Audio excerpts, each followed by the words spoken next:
Bersatu pecat 2 adun gantung 5 ahli parlimen. Apa nak jadilah dengan parti Bersatu ni? Tak habis-habis. Tak pecah, gantung.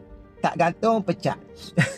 Aku ingat kan, parti Bersatu ni sikit lagi tinggal Mahyada Yassin, tinggal Azmi Ali, tinggal Tun Faisal, Peja Azumu. Geng-geng kroni. Macam ni ke parti yang kata nak jadi kerajaan PRU nanti? Oi, tak jadi kerajaan pun dah huru-hara dah. Apatah lagi kalau jadi kerajaan, nak berebut jawatan nanti. Dia macam ni lah. Bersatu ni kita dah tahu dah. Mostly yang adalah pemimpin daripada UMNO yang mengkhianati UMNO. Yang lompat selepas UMNO kalah 2018. Dan antaranya tu Datuk Ikmal Tanah Merah tu. Antara yang digantung Tanah Merah sendiri, Datuk Ikmal, Ketereh, Rompeng, Pahang pun ada wakil juga daripada Pahang ni. Lumut dan juga Hulu Terengganu. Hulu Terengganu ni pun UMNO juga.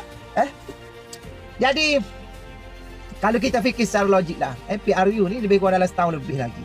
Dan dia ni dah kena pecat ni, kita cukup yakin lah yang kena pecat dengan gantung ni untuk next PRU mampuh lah Mahyada Yassin tak akan saing watikah ni, nak bagi pencalonan ni.